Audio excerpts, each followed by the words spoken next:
All right. I think we are on. We'll do the usual, wait a couple of seconds until I show up on the various live streams on our computers. There's a feedback loop about 10 seconds. That's why if you ever call into a radio show, they tell you to not to turn your radio off because there's a delay, because it's not actually very live. There we are. We're on one, and I think we're almost. There we are. We're on Facebook now too. So very cool. We are live. I welcome on this wonderful May Day, and it's a sign of good things when you realize that Cinco de Mayo was on Taco Tuesday, and so it was sort of the all things kind of converge to hopefully you had some wonderful Mexican food yesterday. Now most people don't understand, like Cinco de Mayo gets a lot of misunderstanding from a lot of different reasons. Some people erroneously think it's Mexican Independence Day, like the Mexican 4th of July. And it's not. That is the 16th of September, right? 16 de September. I can never say September in Spanish, but septiembre. 16 de Septiembre. But the Cinco de Mayo recounts the Battle of Puebla, the defeat of an underwhelmed Mexican force, an undermanned Mexican force to the, against the French. Now you're thinking to yourself, like, if you think about World War I, World War II, like who hasn't beaten the French? But in the 19th century, this is the army of Napoleon and his ancestors. They're the rivals of the world, right? And so it was one of the first times that the French army had been defeated, and it happened in 1862. And many people think that if the French army hadn't lost the Battle of Puebla, then the French would have come in to the American Civil War on the side of the South, and that would have radically turned the tide. And so it's an interesting series of events. And it's never really been a big deal in lower Mexico, but it was always a big deal in northern Mexico and in California. And so it was celebrated always, but it really became a popular celebration in the 40s and 50s with the rise of the Hispanic heritage movements in California. And that's when it was less Mexican Independence Day, and it was more the Mexican American Heritage Day. And that's what we need to realize. There's all these different holidays that you think are one thing, but are actually intended to celebrate the major people groups that have come to America. And so you end up with St. Patrick's Day because of the Irish. You know, the Joneses that I'm descended from didn't come from Wales. Jones is a Welsh name, but the Joneses I'm descended from didn't come from Wales. They came from Ireland in 1840s because of the famine. So a lot of Irish people came over in the 40s to the 60s and 70s in the 1800s. And so we have St. Patrick's Day. And then you end up with Martin Luther King Day to celebrate African American heritage. And Cinco de Mayo was a way of it's not an official holiday, but it's a way of sort of representing that, that America does things. It's one of the first times in human history where a nation has not been drawn together on ethnic grounds. See, most people don't realize this, but a lot of the problems that America have that other places don't have is because most other countries are ethnically uniform, and so a lot of the strife that we have are the process of we really do create. There is a thing called the American experiment, and it really is kind of cool what we do to things. And Texas is a microcosm of that. That's why I love Texas. We take something like Mexican food, which is good, and turn it into Tex-Mex, which is amazing. So we take Texas barbecue, right? Texas barbecue is a product of ranch, sort of the ranch movement and cows, and German meat markets. So it's our barbecue is not rural. It's not pig barbecue like the South, like the old South. It's cow barbecue, and it's based in cities, and it's based in the German meat market tradition. In fact, there was a place, I don't think it's open anymore, but way down by Reliant Stadium called Guy's Meat Market, and it was like stepping back in time. It was like stepping back into the 30s. It was this old building with one of those cash registers that you punch the button in, but they didn't pop back out until you pulled the handle down. Everything written with wax pencil, and it was just a straight up meat market. And over in the corner, there was a place where they cooked the meat. There was hamburgers, and there was and there was barbecue and ribs and stuff. And so that's how it used to be back before refrigeration. If you don't buy the meat today, then we got to preserve it somehow until we smoke it and we have a barbecue joint. So there you go, Cinco de Mayo. Hopefully you had a wonderful. So one last one. I know he's a problematic character, and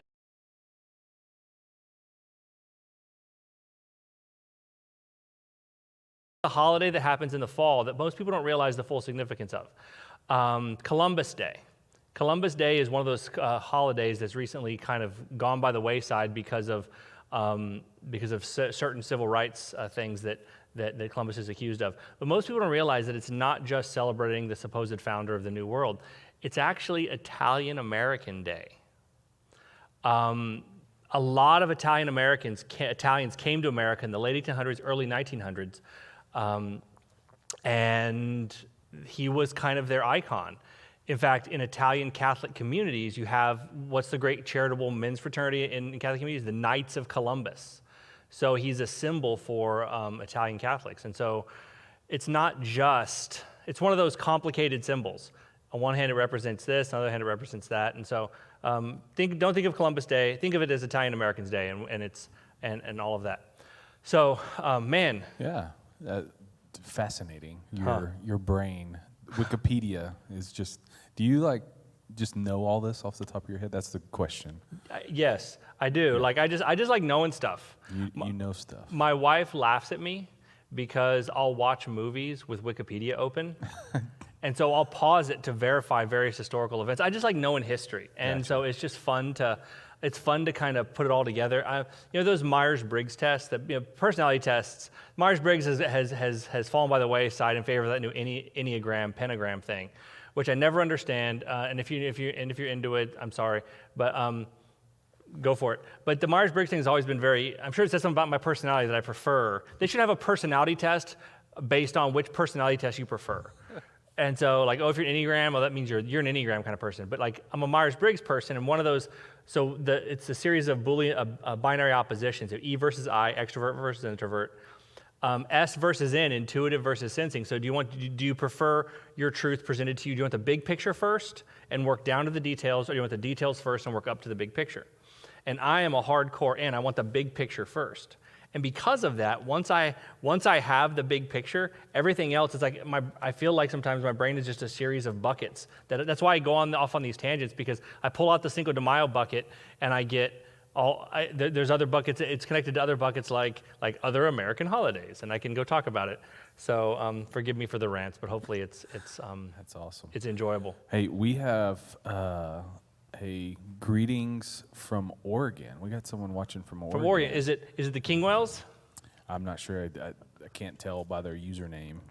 It's on the live. But I'd be interested if people would comment if they're not in Texas or around here, if they're watching from somewhere else. Go ahead and comment where are you watching from. That'd be cool. So if you're not a Kingsland member, or if you're not in the Katy area, just drop us a comment to let us know where you are, so I know where I'm talking to. So that wasn't even what I want to talk about. So hopefully you got some good Mexican food for Cinco de Mayo, some good Tex-Mex, because there used to be various metaphors for what America is. People used to say a patchwork quilt or a melting pot or a salad, and the idea was we didn't want to make people assimilate and lose their cultural distinctiveness. But on the other hand, America really is kind of a melting pot. The things that go into it preserve some aspect of their identity, but they also get transformed. They get transformed into something new that couldn't have otherwise existed. One example of this is, we're on the borders of the Czech part of Texas, and kolaches are huge, right? And kolaches, nowadays, kolaches means two things. The old school kolaches, which are pastry with the little fruit in the middle, and some of them are, and then you also can order kolaches that are basically pigs in a blanket. And real old school Czech people get mad at you when you call those kolaches. There's another Czech word for it, like koblasniki or something, but it's harder to say. It's not. Kolache just covers it all, and so it's just easier to say they're all kolaches. And it's something that's sort of the product of Tex-Czech cuisine. It took this thing and it turned it into, it changed it in some new way. That's the beauty of the sort of American experiment. Did someone comment on something? No. So that wasn't even what I want to talk about today. So what I want to talk about, so the big occurrence in Katy, Texas today was the Blue Angel flyover. Flew over Houston. Hopefully you got to see it. I didn't get to see it. I was working from home this morning. I'm getting ready for tonight, and I was just out of range. They circled, I saw on the map, they circled all around me. But I'm excited about Friday. So Friday, if you live in the Houston area, there is this flight over Texas. It's a Texas Aircraft Museum over in Ellington Field in the southeastern, now by NASA. And they're going to do a flyover of like 30 World War II and historic aircraft. It's going to happen around noon. And they're flying right over my house. And I think the Blue Angels are coming with them too. So I'm going to get them again. But it just reminded me of thinking and talking about aircraft. You're about to get bombarded with one of my first experiments of all of the things that I started learning a ton about. Because until I was probably, at least 16, but maybe even later, I thought I was going to be in the Air Force. I just grew up. My dad was in the Air Force. I grew up on Air Force bases and lived all over the world. We ended up in Texas because we were stationed at Lackland and in Del Rio. It's kind of cool. Del Rio is Laughlin Air Force Base, where Julio's corn chips are from. Amazing. It's also the place where they used to fly the U-2 missions over Cuba from in the 60s. We weren't there during then, but ended up living in Japan, ended up living in Germany. But man, I loved airplanes. I know all about airplanes. And so I can tell you about A-10s and F-18s, which is what the Blue Angels are. I'm looking forward to just looking at all those aircraft and remembering all of my. But there's one. Talking about airplanes reminds me of the fact that how quickly your life can turn on a dime. Like you think your life is going in one direction, and you don't realize that God has you on the path He has you on because some other path is about to cross it. And that something that you think is so significant is not something you're actually going to be doing, and something else, which it never thought to enter your mind for, is going to come crashing in. And so I grew up thinking I was going to be a pilot, ended up not doing it, ended up doing this. Was an engineering major in college until I discovered I was good at Greek, and I fell in love with that. I looked on those little Facebook memories they give you, and like 10 years ago, I was teaching at UT what I thought was my last medical terminology class. God had provided for me the opportunity to teach at UT as long as I taught medical terminology, and I was like, fine, I'll do it. And I didn't realize that what God had for me was He was giving me the experience I needed to end up writing textbooks. So if you're looking for something to cure your insomnia, go Google Acquiring Medical Language by Dr. Stephen L. Jones or Medical Language Accelerated, also by the same guy. It's what they give to insomniacs who don't respond to strong drugs. But it's just cool how God prepares you for something that you might not have ever entered into your mind to think about. But there's when everyone talks about planes, they always want to talk about the fighter planes, right? You want to be a fighter jet. But there's there's all these weird stories, like I think it's the B-2, the stealth bomber. I don't know if it's still the case, but it used to be. The only place it ever touched down on Earth was on Whiteman Air Force Base in Missouri. And so we're going to go bomb Baghdad, 18 hours there, 30 minutes over target, 18 hours back. But no, the plane, the most underappreciated, I've always loved this plane, I don't know, it's so cool, is the C-130. The C-130, which is just a four-engine prop plane that's a cargo plane. It's a smaller cargo plane. And this thing is indestructible. It is one of the coolest planes because it can do so much. It's mainly done for supply. If you've ever seen paratroopers go out the back of a plane, it's probably been from the back of a C-130. It was originally designed to hold 90 paratroopers, but one of the last planes to take off out of Saigon at the end of the Vietnam War was a C-130, and there was a guy there, and people were loading up to try and get the last people who were at risk from the invading army out. And more people kept running out there, and the pilot thought the choice is either to leave them here, or if they get them on board, or let them die here. And so what he would do is he would taxi down, people would run on board, he would hit the brakes, and he would cram people in. and he would just go a little bit more. He'd cram, and he just cramming people in. This thing is meant to be short takeoff and landing. Right? It can climb really fast. It was so loaded down, it used the whole 10,000 feet of the Saigon airport to take off. And when they unloaded it, a plane that was designed to carry 90 people had 450 people in the back. It's just a workhorse. It was a hoss. It could do everything. And if you've never seen, one of the coolest things that the military has is this thing called the AC-130, which is the gunship. It's designed to circle battlefields, and just it's amazing stuff. So anyway, airplanes and the providence of God. Sometimes you think you're going to be a fighter jet, but God's going to turn you into C-130. You think you're going to be in the Air Force, and God puts you in other places. And so sometimes I'm reminded of that old Texas rock song by 38 Special, that our lives are supposed to be like that. We're supposed to hold on loosely. Have plans, but to be willing to let them be modified, because you never know what God has for you right around the corner. I think of what the words of Paul in Ephesians 3, where he calls God the one who's able to do exceeding abundantly beyond what we ask or think. No eye has seen, no ear has heard, nor has it entered into the mind of man what God has prepared for those who love him. And so you go, okay, maybe what I want didn't happen, but it's not because of it's not because what God has for me is less, but more. Kind of cool. Go watch the planes, go eat some tacos. We're starting a new series tonight. Let's open up in prayer, and then we'll dive into that. Father, we thank you for the fact that you love us, that you care about us, that you're involved in our lives and working them toward their appointed end. Help us to be the people you made us to be. Help us to grow into the fullest expression of who you always intended us for us to be. Help us to hold on loosely to the plans we've made for ourselves and to see how you're leading. Lead us and guide us. As we open your word, may we also be honest with ourselves about the things that are keeping us back from living dangerously for you. We pray this all in the name of Jesus. Amen. So we finished up a previous series, and we're starting a new one tonight. The plan is to continue this series through it's going to be a 4-week series through the month of May. And the plan is, the title of the series is called Tackling Tough Questions. We are going to look at some big picture issues that people have always kind of wrestled with and try to start giving people some answers. One of the biggest mistakes about Christianity is the thing that we sometimes tell people, you just got to have faith.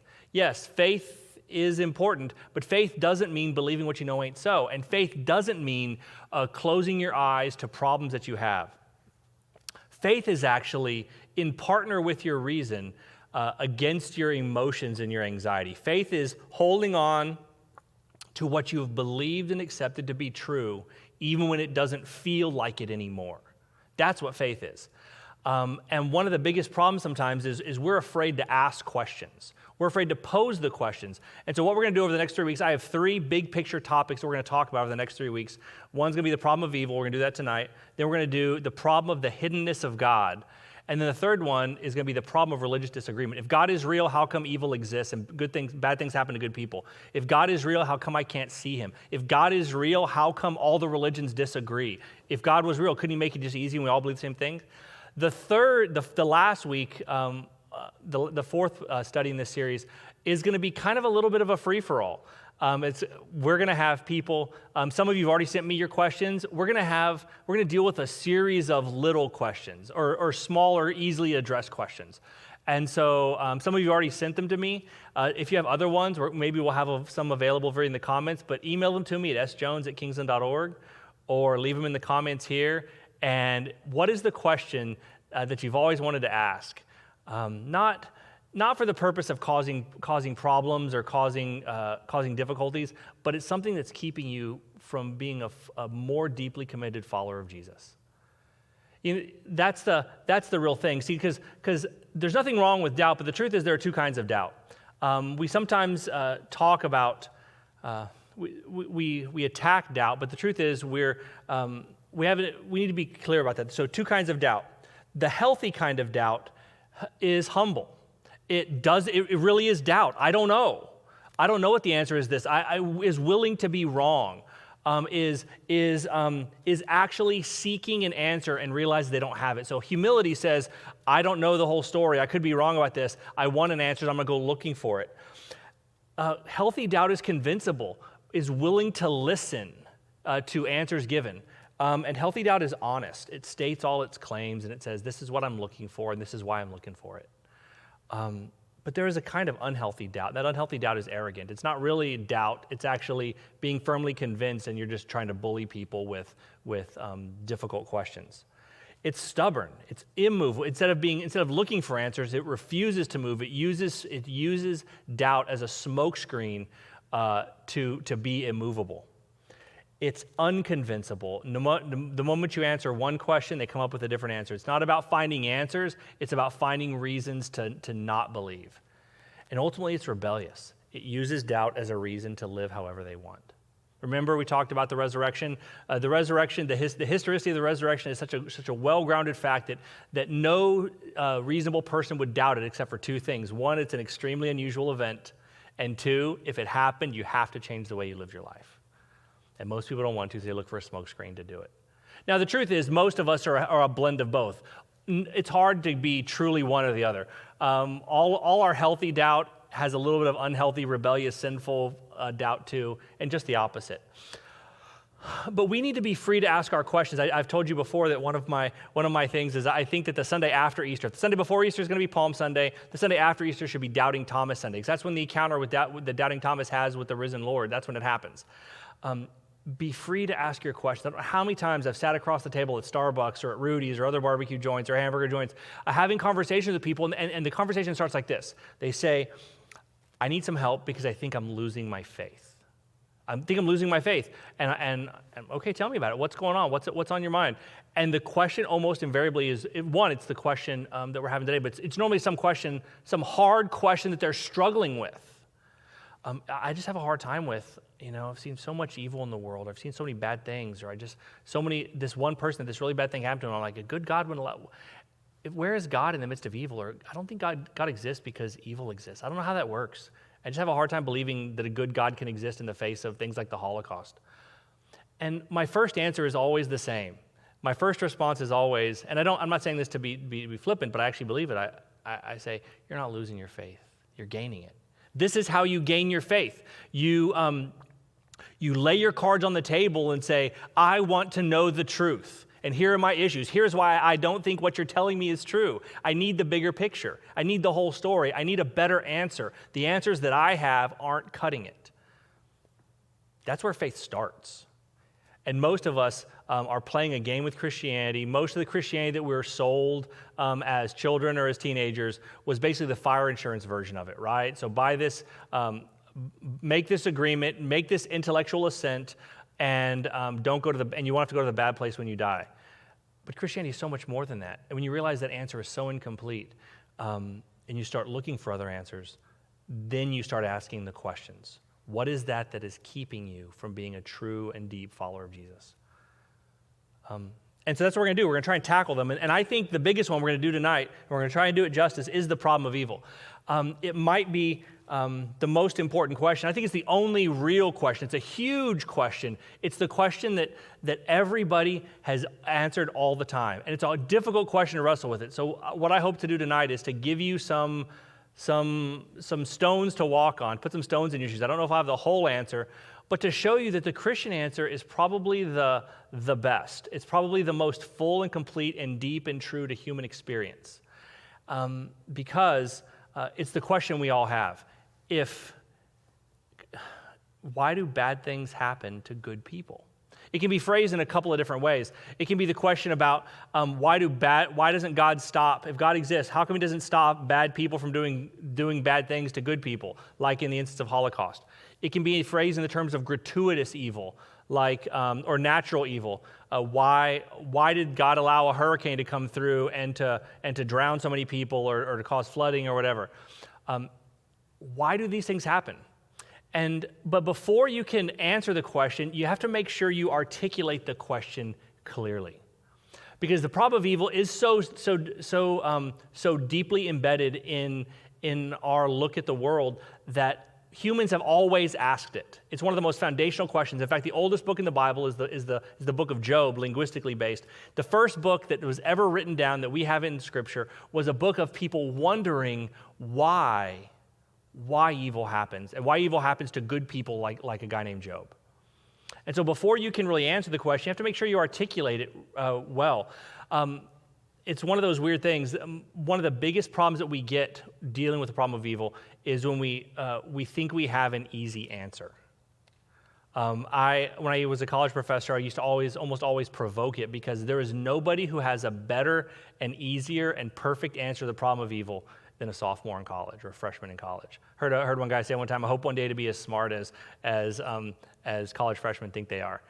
But it's because you say, well, why does all this bad stuff happen? And they reach back onto the bookshelf of their brain, and they pull off this nice little textbook answer. It's easy. Here's the answer.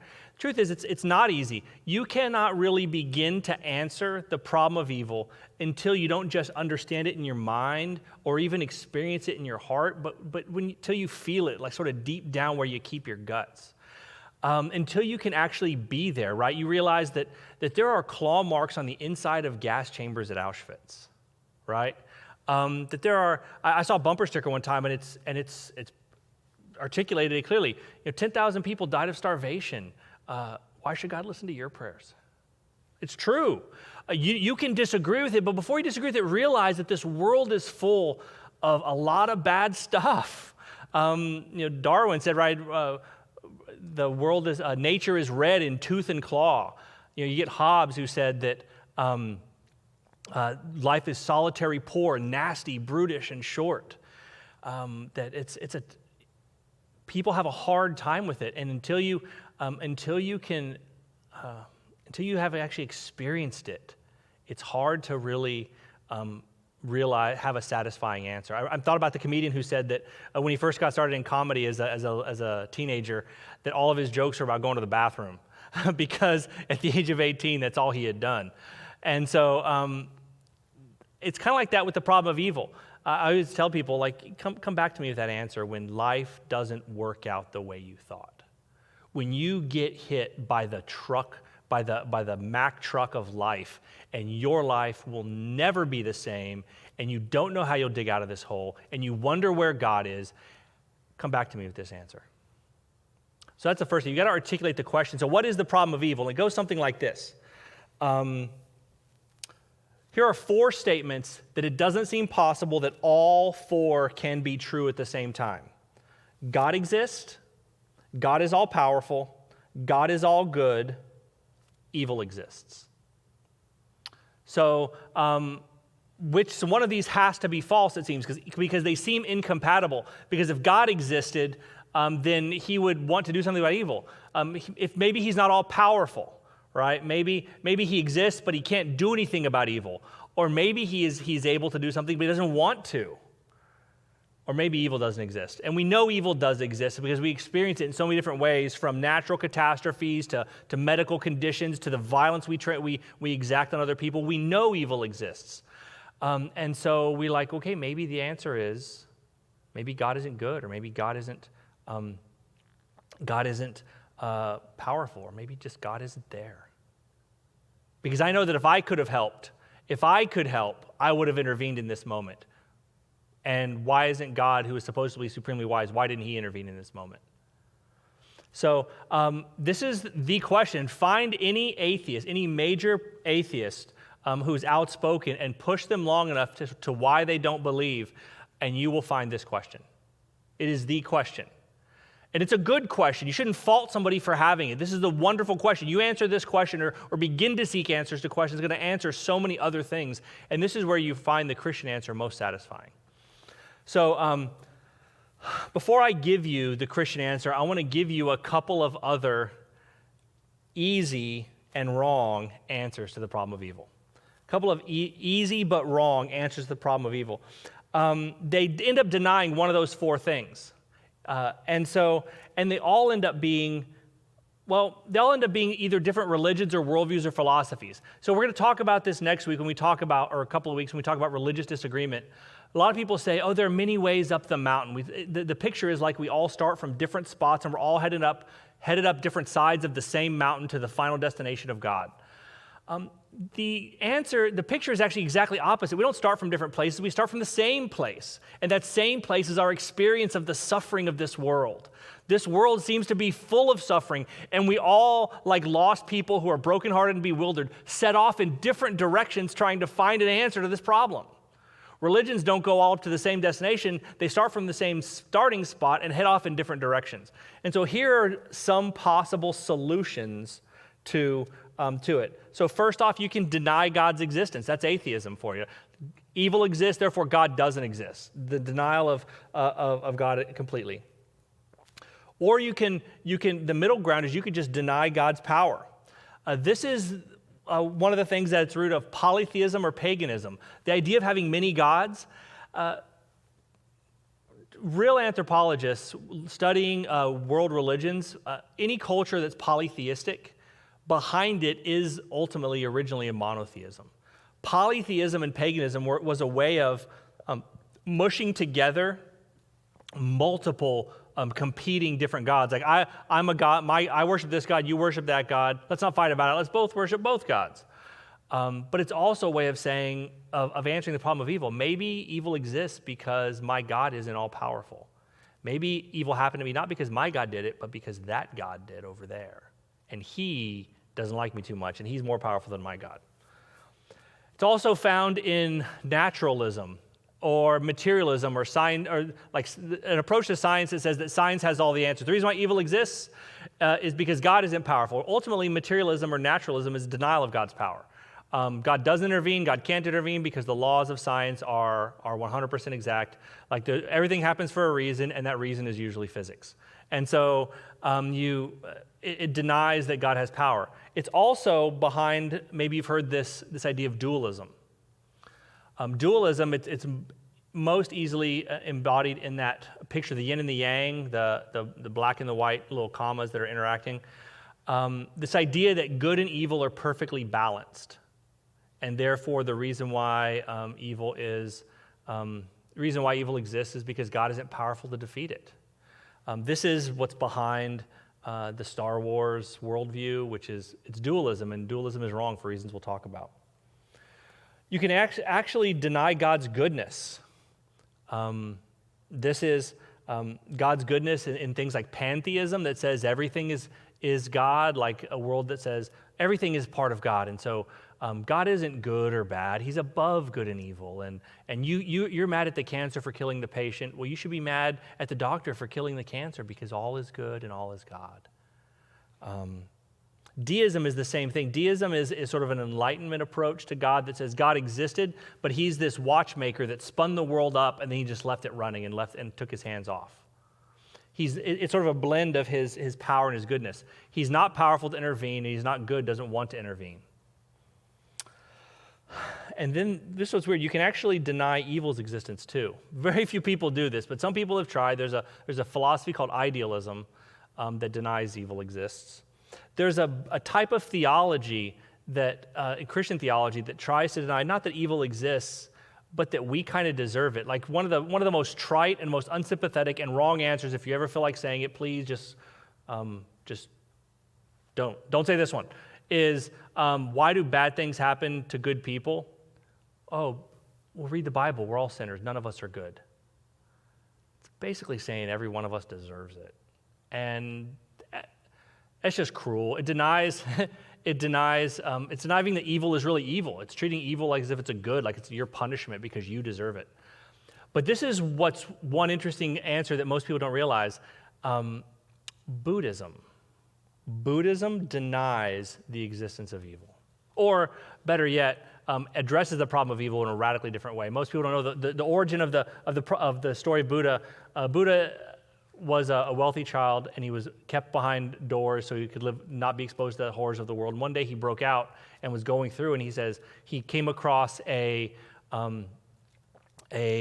poor man. A sick man. He said, "What is this?" He's sick. What does it mean to be sick? Can anybody be sick? Yeah. Then he came across an old man and said, "What is this?" Well, he's an old man. Is everybody going to get old? Yes, everybody will get old. And then he comes across a dead man. He goes, "What is this?" Well, everybody will die one day. And he goes, how do I deal with this, that there's so much sickness and death and aging and all this trauma. And he sat and he thought, and the enlightenment that he realized is basically a denial of the existence of evil. He says, life is suffering. Suffering comes from desire. The road to nirvana is when you purge yourself of desire and purge yourself of all senses of ego. It is a radical, I've heard people just call it spiritual euthanasia. It's killing the disease by killing the patient. And it's one of the most popular and competing worldviews of our time. But those are easy, but I think wrong answers to the problem of evil. They all exist. And what I love about the Christian answer is that it kind of melds all of them together. It deals with everything. It's a complicated, complex answer for a complicated, complex situation. And so let me run through just a couple of truths that I think resonate with me to help me deal with, that I believe are Christian parts of the Christian answer. You kind of build them all up to one big picture. I've heard one person describe it as they each seem like pillars upon which you can build a platform upon which you can help grapple with this situation. First, God didn't create evil. God didn't create evil. This sounds counterintuitive, and it's actually the chief thing about the problem with the yin and the yang. Evil doesn't have the same existence as good. This is hard for us to grapple with because didn't God create everything? Well, then where did evil come from? It's important to realize that evil isn't a thing. Evil it's a twist. God creates, evil distorts.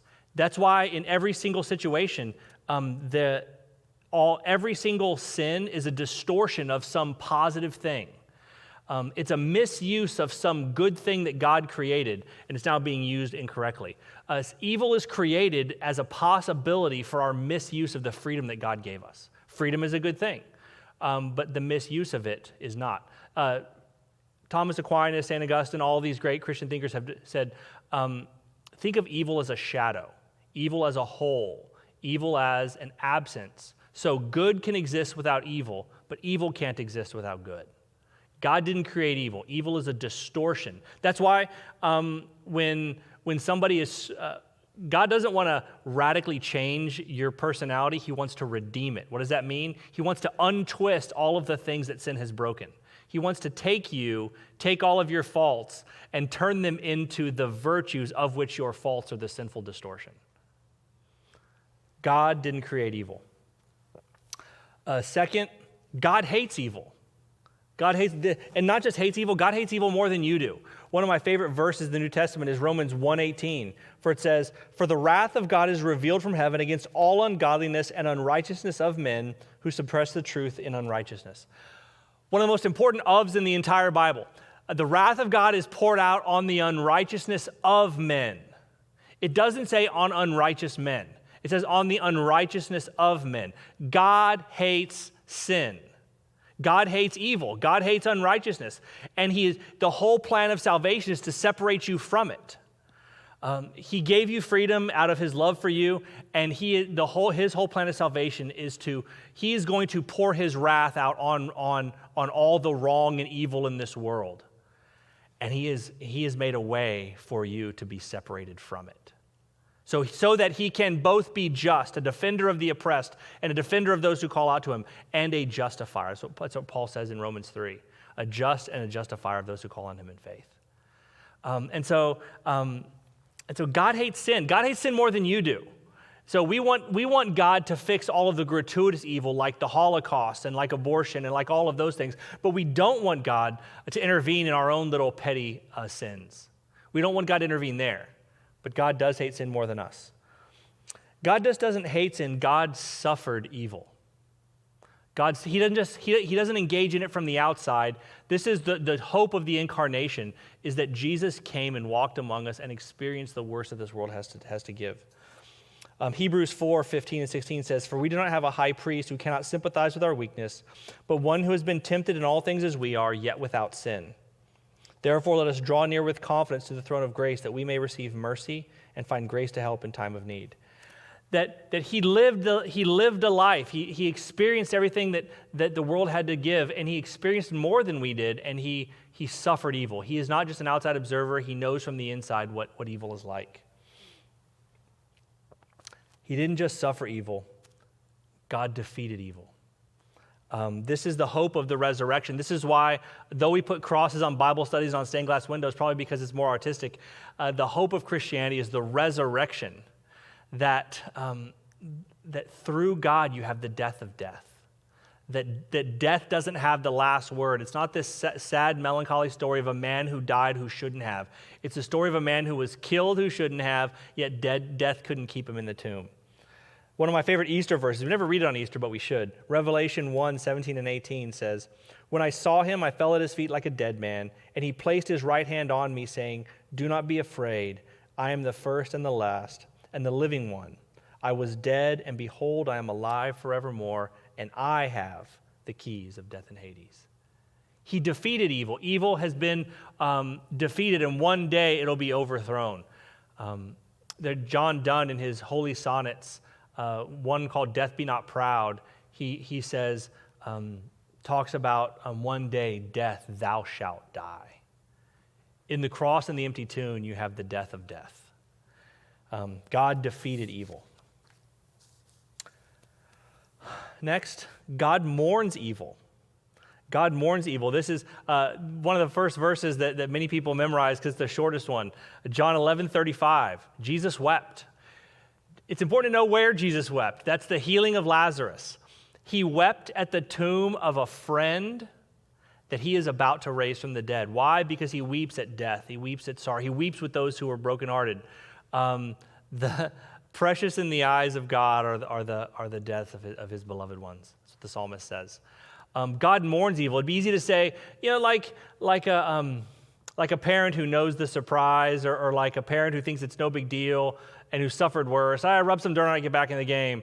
I did a lot worse. No. Yes, God suffered evil. God defeated evil. But God is brokenhearted by all the sin in the world, by all the brokenness of the world.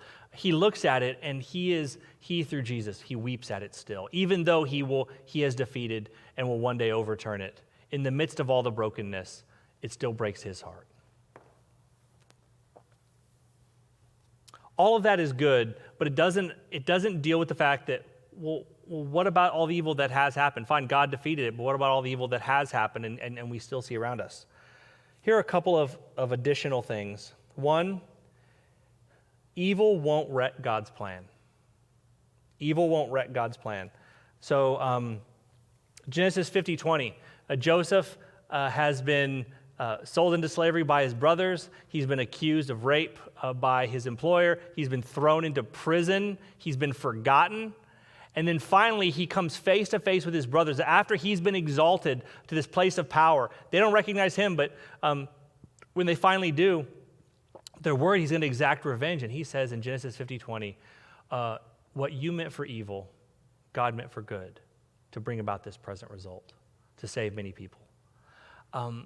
It reminds us that the Christian answer is that evil doesn't wreck God's plan. God's not caught off guard by it. God doesn't like it, and God's going to do something. God has done something and will do something about it. But in the meantime, you realize it doesn't derail God's plan. God's not going, oh my goodness, I wasn't expecting that. You meant it for evil, but God meant it for good. God is in the business of taking all of the sin in the world and all of the brokenness in the world, all the evil that other people transgress against you, and turning it into good. So Romans 8:28, it's a verse we all know, but sometimes we don't think about it. For all things work together for good for them that love God and called according to his purposes. All things work together for good. Not all things are good. All things work together for good. He takes the evil and uses it for good. There's not anything that God can't use. And so evil doesn't wreck God's plan. And last, and this is important, evil won't have the last word. Evil won't have the last word. Revelation 21 talks about the new heavens and the new earth, the new creation that God will bring in when he returns. And Jesus says, and the vision says, he will wipe away every tear from their eye, and there will no longer be any death. There will no longer be any mourning or crying or pain, for the first things have passed away. And he who sits on the throne said, Behold, I am making all things new. Behold, I'm making all things new. Not, I'm making all new things. I am making all things new. God is going to overturn every instance of evil. There's not a single place where evil currently claims a victory that will be allowed to stand. In Revelation 22, it talks about the new heaven and new earth and the city of God. And in the city of God, there's a river and there's a tree, and its leaves are for the healing of the nations. God promises to heal his good but broken and fallen creation. Right before that passage in Romans 8 that talks about all things work together for good, it actually says that all creation groans to be released into the freedom of the glory of the children of God. It desires to experience the freedom that Christ came to bring us, so it can be freed from the futility of sin and destruction that it was subjected to because of our sin.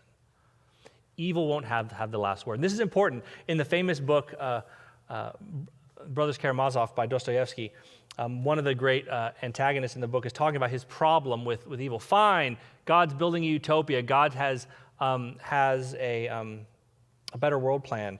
But here's his objection. Tell me frankly, answer me. Imagine that it is you yourself who are erecting the edifice of human destiny with the aim of making men happy at the end, of giving them peace and contentment at last. But to do that, it is absolutely necessary and indeed inevitable to torture to death one tiny creature, a little girl with her, who beat her breast with her little fist, to found the edifice of all human experience on her unavenged tears. Would you consent to be the architect of those conditions?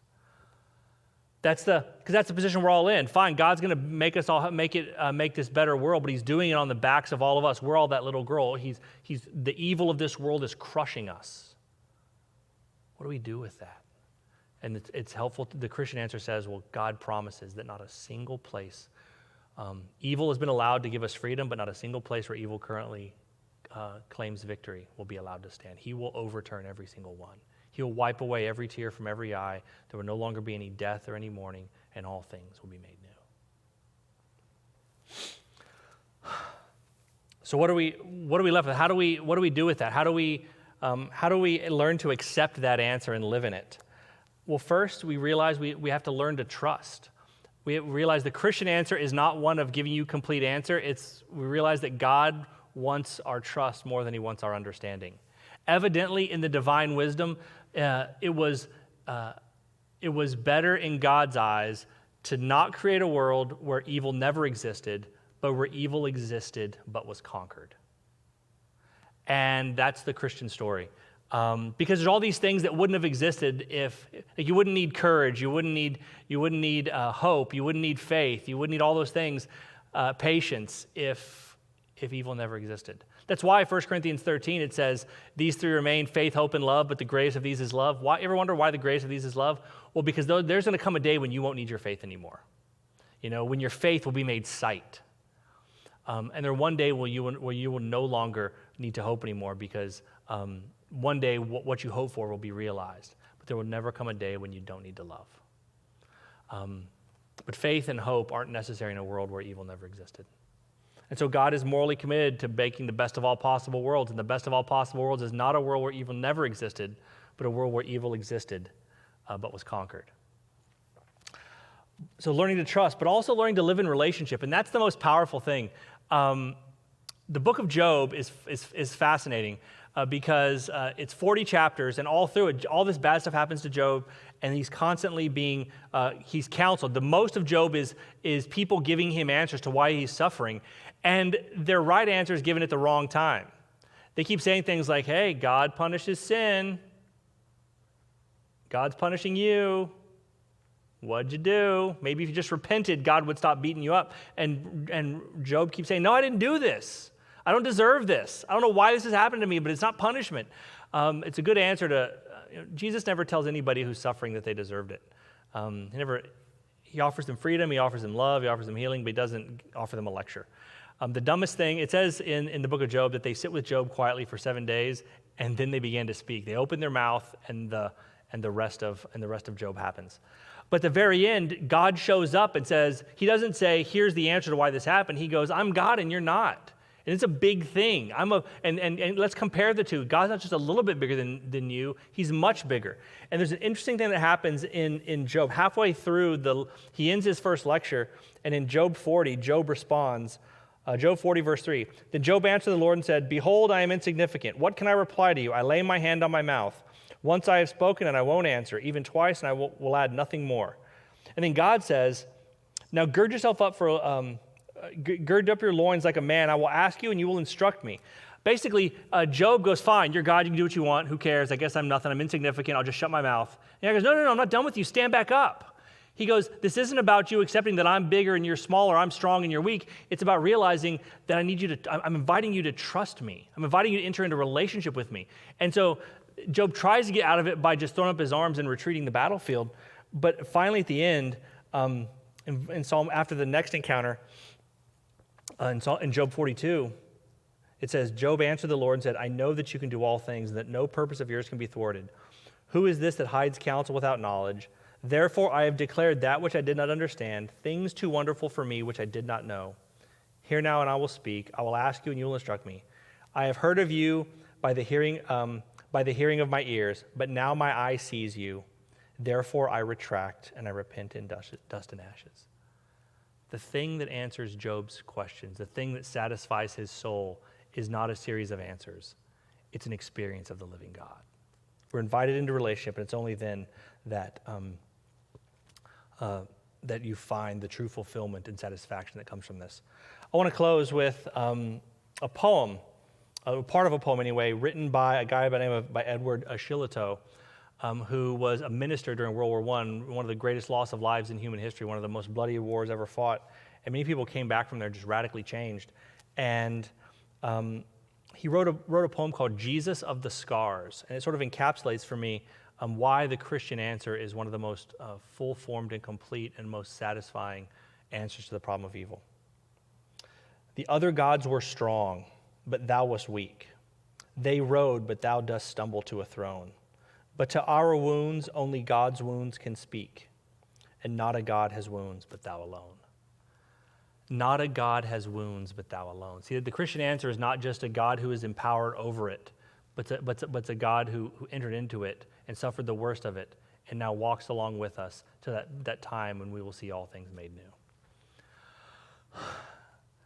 I know for certain that every one of us has experienced something that was deeply traumatic and world-shattering and life-altering. That you realize that you cannot be the person you had been up to that moment, and you can never go back. And you don't know how you're going to go forward. The good news is it's the common experience of every human. And the even better news is that we can trust a God who loves us, who is in control, who is not startled or shocked or bewildered by evil, who actually hates it more than you do. However much you hate the evil you've experienced, God hates it more. And he's actually looking forward to a day when he will make all things new, including you. Let's pray. Father, help us to pour out our hearts to you. Thank you that you meet us in the midst of our suffering, and you're close to the brokenhearted, and you save those who are crushed in spirit. Father, help us to be humble. Help us to seek you, and in seeking you, may we find you. Thank you for being a God who is not startled by evil, but who hates it and who's actually sent his son to defeat it, to overthrow it. And you even now stand to mourn with us as we continue to experience it. And one day you will overturn it completely for good. Help us to live in hope. Help us to live in relationship with you. Help us to live confidently, knowing that you're in control and that evil doesn't have the last word and evil doesn't wreck your plan. I pray all this in the name of Jesus. Amen. We have a few minutes left. If anybody listed any questions in the comments that No questions yet. I think going back to where we started, we got several from all over the country watching. So. Really? And Steve's mom in Tyler. Steve's mom, yeah. My mom and sister always, yep. So my biggest fans, my fan club, the presidents of my fan club. Well, cool. Well, like I said, there's nothing wrong with asking this question. It's the question. It's interesting. It's one of those questions that, if you're looking for extra resources, go read at least, there's a book by Peter Kraft called Making Sense Out of Suffering. It's a wonderful book, very accessible. There's also a book by C.S. Lewis called The Problem of Pain. I think the first chapter, the rest of the book is pretty complicated and pretty intense, but that first chapter might be the best 10 pages C.S. Lewis ever wrote. It's beautiful. Talks about his own experience with his own atheism and how he was an atheist because of the problem of evil and how he began to realize the problems with his problem of evil. And then also there's a book by D.A. Carson called How Long, O Lord, which is a very human aspect too. Like we cry out and say, how long is this going to last, O Lord? It's humble. It's a question we're allowed to ask. It's one of the most common questions in the Psalms. Where are you, God? Are you going to do anything? We are allowed to pour out our heart before God. And many of us just keep it bottled up, and we allow our anguish and our fear and our frustration and our pain to turn into this festering sore or this hard knot inside of us, rather than giving it to God and let's see how God can transform it. So, That's questions? Good. People asked about the books, if we can write them down and put them in there. We'll put them in there. You put them in there? Yeah. Okay, so we'll put the books in the comments. Love you guys. Miss you. Send your questions for the fourth night to sjones@kingsland.org or leave them in the comments, and we'll see you next week. Sound good? All right. So long, farewell.